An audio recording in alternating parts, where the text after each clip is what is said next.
having a healthy menstrual cycle is fertility. So our approach to restoring menstruation post-birth control is the same as preparing for pregnancy. And I think it's important that we look at it like that, because modern fertility care is the day of a positive pregnancy test is the day we start taking a prenatal, and it's the day we might change our lifestyle. But so much development happens so early on in pregnancy that if we wait until then, we've missed an opportunity to really set them up for success. So ideally, we've had at a minimum 6 months, if not 12 plus, of that nutrient restoration that we talked about, and just really getting to know your cycle, because that's how you're going to conceive successfully in a shorter amount of time. Do you think that if we took that approach more commonly, so let's say, let's focus on 6 to 12 months of nutrient density and all of those things that you just said, that we would see a more natural restoration in the infertility crisis that we are on the precipice of? Yeah, 100%. We treat fertility like it's this inconvenience we can shut off for decades at a time and turn it on and expect it to be there. And it isn't, is what we're finding. So if we treated it like something that needed to be nourished and nurtured back, and we took an active role in that, and actually both partners would be part of this conversation too, I think we would see that really turn itself around quickly. What would you say are the biggest contributors? You've alluded to some, but going a bit deeper in what's contributing to rising levels of infertility currently? Yeah, so the birth control use is one, of course. Just a complete nutrient devoid diet that most modern humans include these days. High stress lifestyle. We're just in a complete biological mismatch. We're inside kind of in captivity all day, and not connected with nature at all anymore, not connected with ourselves. And I think those three things together move us away from fertility. So yeah, right.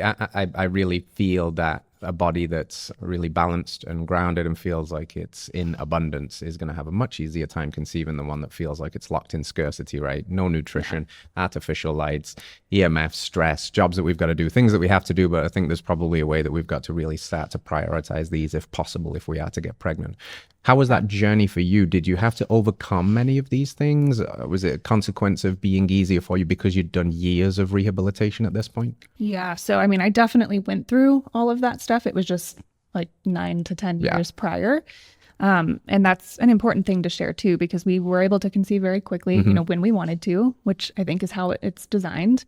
But it wasn't quick in the sense that I spent 10 years working on really getting into a good place with my health. And, we waited until our 30s to start a family. And I feel really good about that decision, because me in my 20s was malnourished, was completely disconnected from myself, was really wrapped up in like the diet and industry of aesthetic facing decisions around food and exercise, and to my own detriment. So yeah, we spent many years preparing for it, and then got really focused about a year prior, where we did, some specific testing, got a little bit more on top of certain nutrients, and worked on like the energetic and spiritual side of that too. Amazing. Tell us a little bit more about that, the specific testing, the nutrients you focused on, how you guys did this consciously as a couple. Sure. So we did some blood work and an HTMA, which is a hair tissue mineral analysis. And this is something that we do on every client in our practice. And that's because minerals tell us about the building blocks of our enzymes, and that's energy production. That's the state of our nervous system. And so I wanted to make sure that we were going into it, both of us, in tip-top nutrient shape, particularly me, but also, my husband as well. And so we wanted to see how we were handling iron. We wanted to see how our thyroid function was, because that takes such a big job during pregnancy. And so we did lab work about a year before we started trying, implemented some little changes to what we were doing, and then repeated them at the 6-month mark and made sure everything was looking good.